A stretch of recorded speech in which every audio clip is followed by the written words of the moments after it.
momento bastante complicado en su vida. ¿Queréis saber por qué? Sí. Bueno, pues esa niña en el colegio tenía ciertos problemas con los compañeros y compañeras de clase, porque, bueno, sus compañeros sabían que le costaba mucho más que a ellos el aprender cualquier cosa nueva que explicara el profesor o profesora. Y entonces, bueno, pues ellos se reían de mí y me daban de lado. Y mi relación con los profesores también era un poco complicada y con las profesoras. ¿Por qué? Porque ellos hablaban muy rápido, los profesores y profesoras, y la mitad de las veces yo no entendía lo que estaban explicando. Y aparte de eso, el problema es que como yo no entendía lo que ellos explicaban, ¿yo qué hacía? Preguntar. Y ellos me lo volvían a explicar, pero el problema es que lo explicaban con exactamente las mismas palabras. Y entonces, ¿qué pasa? Que yo seguía sin entenderlo y volvía a preguntar. Y entonces los profesores... ¡Ay, Dios mío! Los profesores se ponían nerviosísimos y no sabían qué hacer. ¿Todo esto cómo me hacía sentir? Pues yo me sentía muy frustrada, me sentía muy enfadada y sentía un muro dentro de mi corazón. Y ese muro, pues os estáis preguntando qué forma tenía ese muro. Pues la forma del muro que yo sentía con mis compañeros está relacionada con algo que he traído por aquí. Un momento que os lo enseño. ¿Qué es esto? Efectivamente, es una etiqueta. ¿Y por qué he traído una etiqueta? Porque muchas veces mis compañeros se relacionaban conmigo a través de mis etiquetas, ya fuera esta de discapacidad, o la de vaga, o la de tonta, o directamente la de bicho raro o persona rara. Y bueno, os preguntaréis, ¿y la forma del muro que sentías con los profesores? Pues muchas veces también tenía que ver con esta etiqueta. De hecho, la forma, la peor vez que lo he pasado con el tema de las etiquetas fue con una profesora mía que se llamaba María Angustias y que en una reunión de padres y madres en la que estaban todos los padres y las madres de mis compañeros de clase, se le ocurrió decir que yo era una vaga y que por eso no aprobaba matemáticas. Claro, mi hermana estaba en la reunión y entonces mi hermana le cogió y le explicó: espera un momento, señora Angustias, que le tengo que explicar una cosa. Raquel no es tonta, ni vaga. Raquel lo que tiene es que tiene discapacidad intelectual. Y entonces María Angustias no se le ocurrió otra cosa que decir: ¡ah! Ahora lo entiendo todo. Entonces tu hermana no debería ir a un colegio ordinario, debería ir a un colegio de educación especial. Claro, os podéis imaginar lo enfadada y lo humillada que me sentí cuando luego mi hermana llegó a casa y me lo contó. Bueno, os estoy hablando de muros, pero os tengo que contar un secreto, que cuando... Vamos a dejar por aquí esta etiqueta. Que cuando nos encontramos con muros, si miramos atentamente, podemos encontrar puertas. Y no solo eso, podemos decidir abrir esas puertas y pasar al otro lado del muro. Y yo, efectivamente, me he encontrado puertas aparte de los muros y he decidido abrir esas puertas y atravesar esos muros. Y ahora me gustaría compartir con vosotros algunas de esas puertas que he atravesado. Por ejemplo, la primera puerta que atravesé, pues la podríamos llamar Francisco, porque así se llamaba un profesor de matemáticas, ya que os confieso que las matemáticas, cuando yo conocí a Francisco, me daban muchísimo miedo. Eran casi mi peor pesadilla. Era la asignatura con la que yo peor lo pasaba.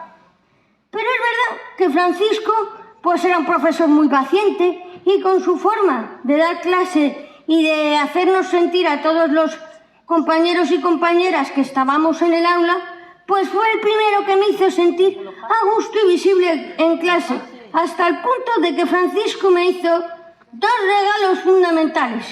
El primero de ellos, bueno, nos recomendó este libro que se llama El diablo de los números y que es un libro de matemáticas. Imaginaros la cara que se le quedó a mi familia cuando yo les dije que quería ese libro de matemáticas por mi cumpleaños. Mi madre pensaba que estaba loca.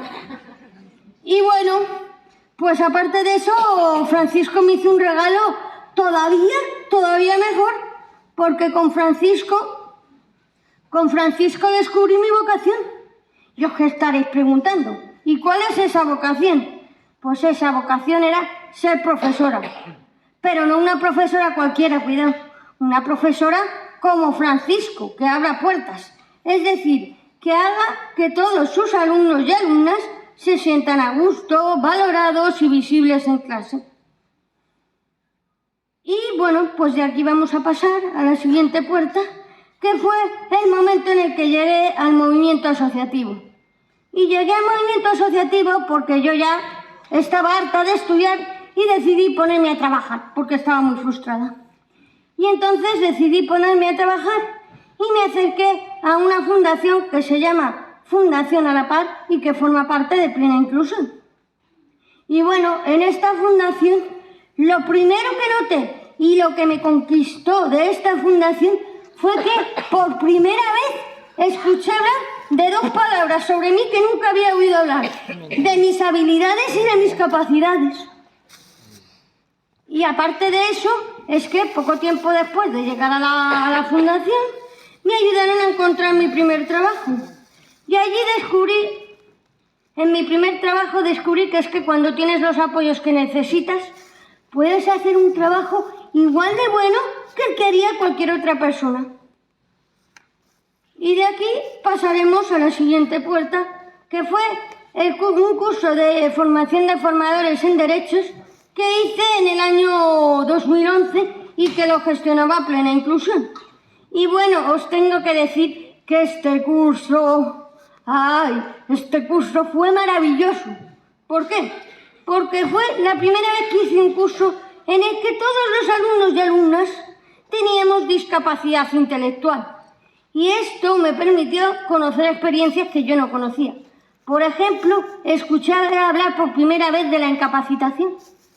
Y claro, entonces me enteré de que, bueno, había, por ejemplo, un compañero mío que, por ejemplo, no entendía por qué él, solo por tener discapacidad, tenía que pedir permiso y una autorización a su tutora para casi cualquier cosa, incluso para asistir a un curso gratuito como este en el que estábamos.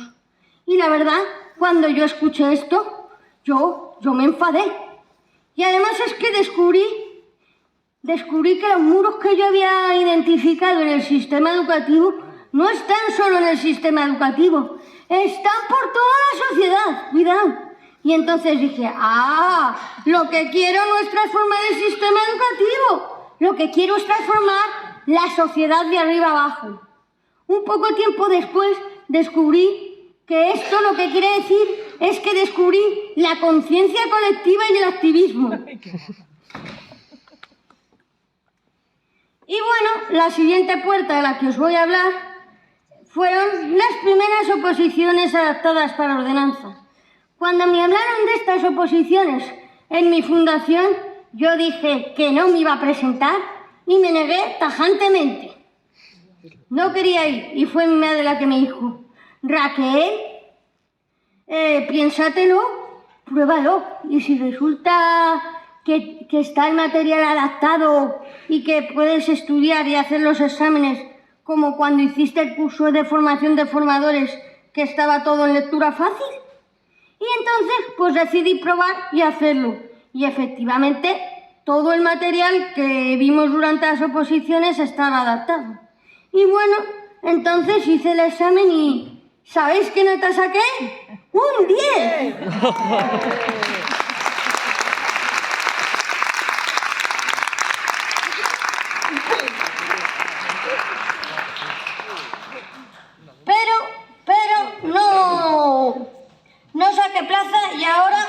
a ver un poco de agua. Ay, se me empieza a secar. Se me empieza a secar la garganta. Bueno, pues no saqué plaza porque básicamente era un concurso oposición. Y diréis, ¿qué es esto de un concurso oposición? Bueno, pues que aparte de valorar la nota del examen, también miraban la experiencia que tenías en el ámbito laboral. Y yo, bueno, pues llevaba muy poquito tiempo trabajando y tenía muy poca experiencia.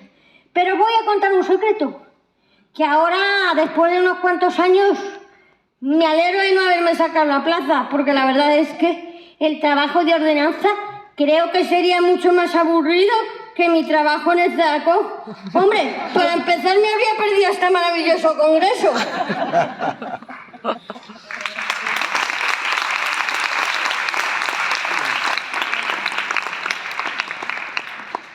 Y bueno, pues la siguiente puerta de la que os voy a hablar fue el momento en el que pude trabajar de formadora. Y para mí este momento fue muy especial porque ¿recordáis cuál era mi primera vocación, la que descubrí con Francisco? Efectivamente, ser profesora. Y bueno, pues yo la verdad yo ya lo había dado por imposible porque, bueno, pues porque no... Pues porque para eso hay que hacer una carrera universitaria y yo pues pensaba que no iba a poderlo hacer. ¿Y cuál es mi sorpresa? Cuando encontré otra forma de ser profesora. Pero además es que esta forma de ser profesora me gusta muchísimo más que la que había pensado cuando conocí a Francisco y no la cambiaría por nada. Es más, me lo han preguntado varias veces si me plantearía ir a una escuela de adultos, intentarme sacar la carrera y tengo claro que no. Y bueno, además es que os quiero enseñar esta foto porque para mí esta foto es de una charla que para mí fue muy especial. Porque no lo veis aquí, pero aquí al lado de este hombre de camisa azul estaba mi hermano, porque dio la casualidad de que una empresa que nos pidió la charla, que nos pidió dar una charla, era una empresa en la que por casualidad estaba trabajando mi hermano. Así que resultó que fue la primera vez que alguien de mi familia me vio dando una charla. Y bueno, pues ahora os quiero hablar un poquito sobre mi primera charla. Lo primero, ¿sabéis dónde fue? Fue aquí mismo, en Extremadura, en Badajoz.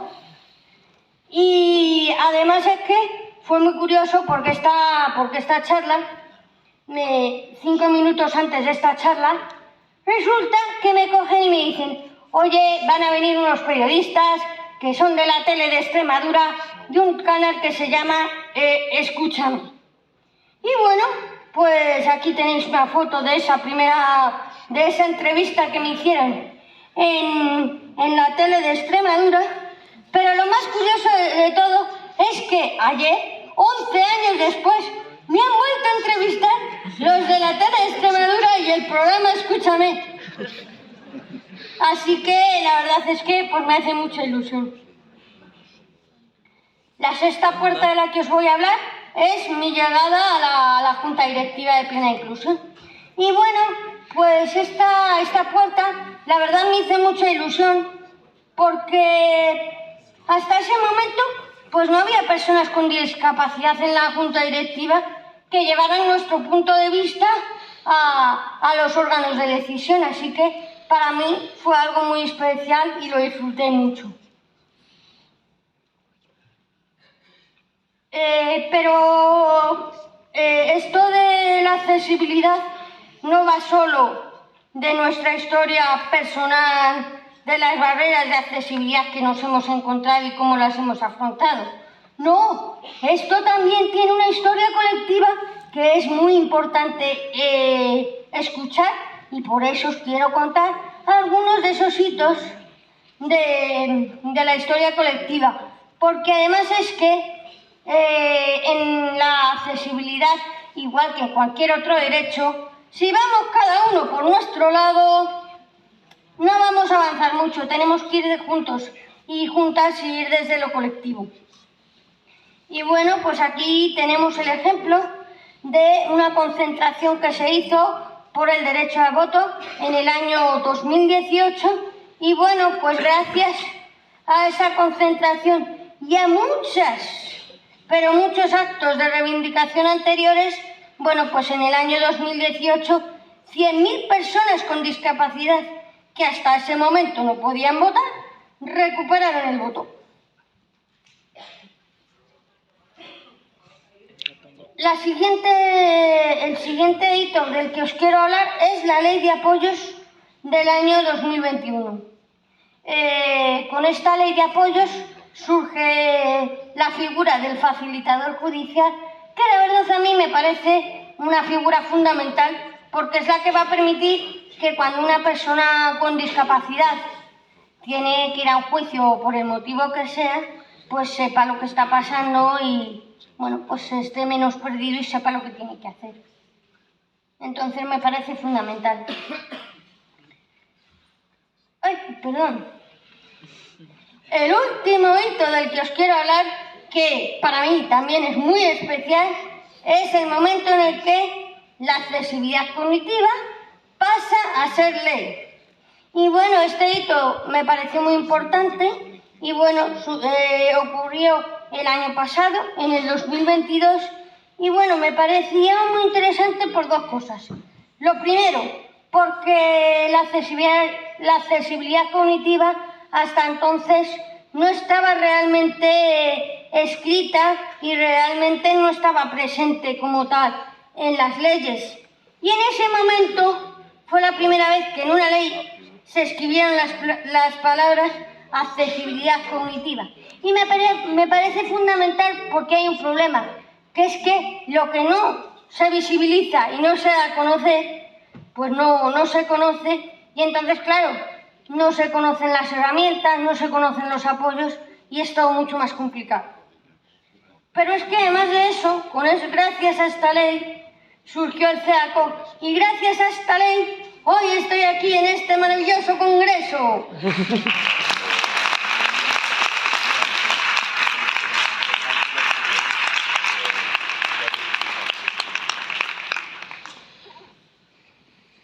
Y bueno, hasta ahora hemos hablado de qué es lo que hemos vivido hasta este momento.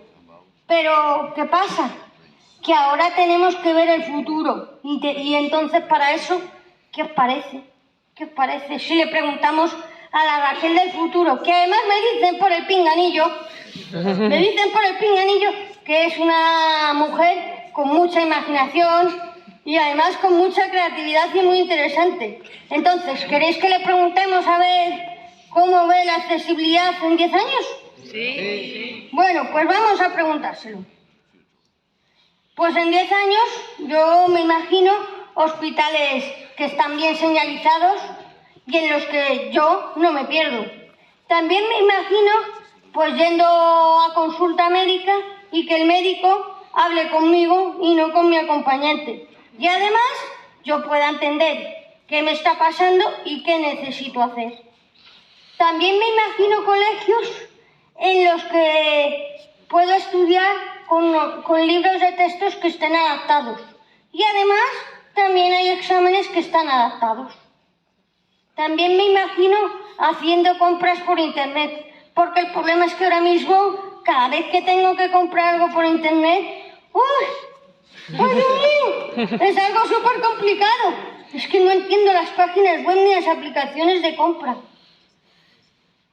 Y bueno, pues también me imagino a compañeros y compañeras que estén trabajando en empresas o en organismos públicos y que además eso ya sea algo habitual y no sorprenda a nadie.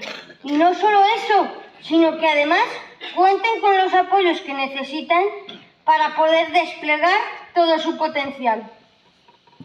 Y bueno, pues también me imagino pues con una pareja y bueno, pues pudiendo decidir si quiero tener hijos con ella o no. Y si decido que no quiero tener hijos con ella, pues puedo tener información sobre los métodos anticonceptivos y decidir qué método anticonceptivo quiero usar.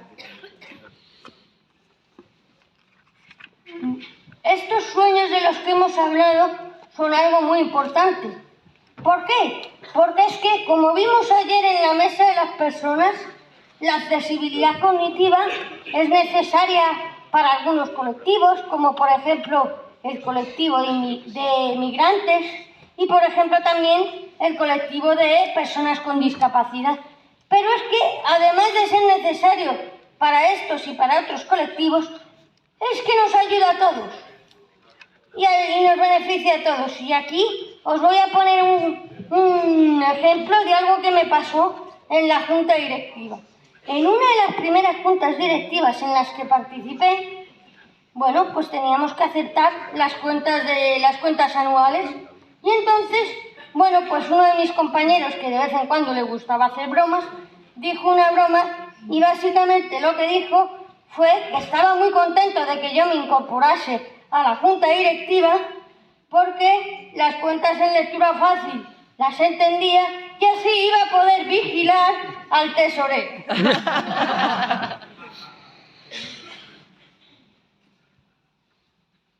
Y bueno, además de eso, los sueños de los que hemos hablado son puertas que nos quedan por abrir. Pero ¡ay, Dios mío, ay, Dios mío! ¡Ay, Dios mío! Que son demasiadas puertas, que yo no voy a poder abrirlas todas sola. Porque además os cuento un secreto, que es que todas estas puertas, si uno va cada uno por su lado a intentar abrir la puerta, no se van a abrir. Las tenemos que abrir entre todos y todas. Esto en un primer momento parece muy complicado, ¿verdad? Bueno, pues voy a traer algo que tengo por aquí y que nos va a ayudar un poco a hacer esto. De paso aprovecho y bebo un poco de agua.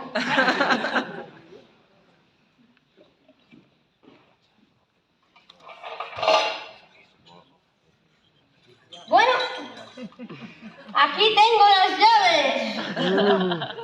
Pero estas llaves, os tengo que confesar que no son unas llaves cualquiera, son las llaves de la accesibilidad. Y ahora quiero que todos juntos levantemos la mano. A ver, que yo os vea levantar la mano. Muy bien, y vamos a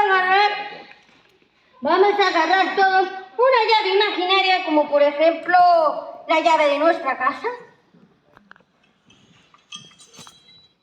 Y cuando yo cuente 3, vamos a girar la llave. 1, 2 y 3. Y ahora, ya para terminar, ya sí que sí, os voy a pedir una cosa muy sencilla. ¿Vale? Yo voy a decir una frase y vosotros quiero que la acabéis. ¡Que entre la revolución de los...